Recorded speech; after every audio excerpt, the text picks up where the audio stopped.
ভাবুন তো, ভোর থেকে সূর্য ডোবা পর্যন্ত না এক ফোঁটা পানি, না এক টুকরো খাবার। ঠোঁট শুকিয়ে যাচ্ছে, মাথা ভারী লাগছে, পেটের ভেতর খালি একটা শব্দ। ঠিক তখনই মাগরিবের আজান। আমরা কি করি? আমাদের হাত যায় একটা ছোট্ট ফলের দিকে, খেজুর।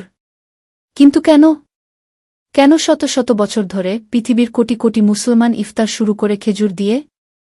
এটা কি শুধু ধর্মীয় রীতি, নাকি এর ভেতরে লুকিয়ে আছে এমন বৈজ্ঞানিক রহস্য যা আধুনিক চিকিৎসা বিজ্ঞান এখন এসে বুঝতে পারছে? আজকের ভিডিওতে আমরা জানব রোজার সময় শরীরে কি ঘটে, খেজুরের ভেতরে কি আছে, আর কেন এটা ইফতারের জন্য পৃথিবীর সেরা খাবার। শেষ পর্যন্ত দেখুন, আপনি অবাক হয়ে যাবেন। ভিডিওটি শুরু করার আগে আপনি যদি এখনও আমাদের চ্যানেলটি সাবস্ক্রাইব না করে থাকেন, তাহলে এখনই সাবস্ক্রাইব করে নিন। রোজার সময় শরীরের ভেতরের গোপন যুদ্ধ। রোজা শুরু হওয়ার 6 থেকে 8 ঘণ্টা পর শরীরের গ্লুকোজ প্রায় শেষ হয়ে যায়। আমাদের শরীর প্রথমে শক্তি নেয় লিভারে জমা গ্লাইকোজেন থেকে, তারপর শরীর চর্বি পোড়ানো শুরু করে। এটা ভালো, কারণ এতে শরীর ডিটক্স হয়।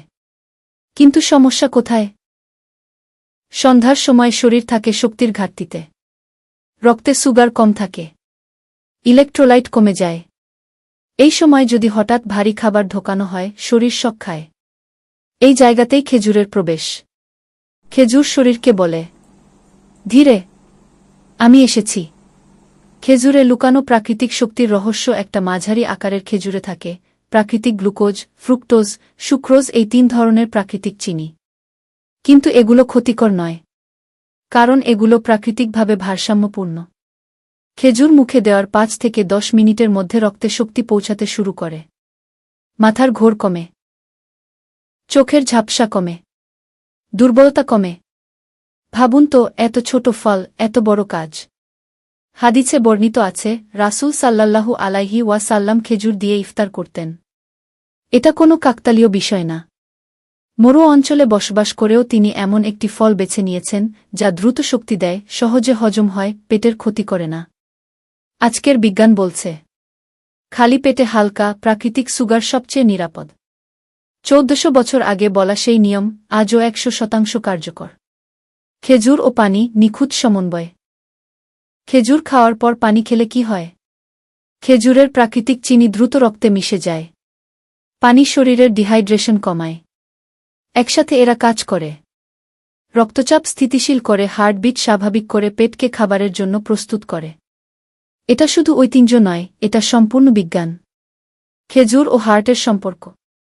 খেজুরে আছে প্রচুর পটাশিয়াম। পটাশিয়াম কি করে? এটা রক্তচাপ নিয়ন্ত্রণ করে, হার্টের ছন্দ ঠিক রাখে, দুর্বলতা কমায়। রোজার শেষে হার্ট একটু দুর্বল থাকে, খেজুর সেখানে হার্টের সহায়ক। মস্তিষ্কের জন্য খেজুর। আমাদের মস্তিষ্ক শুধু গ্লুকোজ দিয়ে চলে। রোজার শেষে মস্তিষ্কে শক্তির অভাব হয়। এই জন্যই কেউ কেউ মাথা ব্যথা অনুভব করে। খেজুরের প্রাকৃতিক গ্লুকোজ মস্তিষ্কে দ্রুত পৌঁছে যায়। ফলাফল, মন ফ্রেশ, ভাবনা পরিষ্কার, ইবাদতে মনোযোগ বাড়ে। খালি পেটে ভারী খাবারের বিপদ। ভাবুন, সারাদিন কিছু খাননি, তারপর সরাসরি বিরিয়ানি, তেলেভাজা, মাংস। পেট হঠাৎ চাপে পড়ে, গ্যাস্ট্রিক বাড়ে, অ্যাসিডিটি হয়। খেজুর প্রথমে পেটকে নরমভাবে সক্রিয় করে, তারপর অন্য খাবার। এটাই সঠিক পদ্ধতি।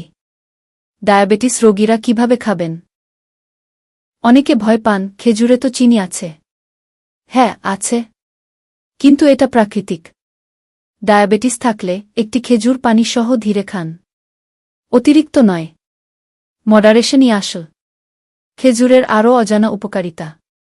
খেজুর কোষ্ঠকাঠিন্য কমায়, রক্তস্বল্পতা কমাতে সাহায্য করে, ইমিউনিটি বাড়ায়, ত্বক উজ্জ্বল রাখে। এটা শুধু রোজার ফল নয়, সারা বছরের সুপারফুড।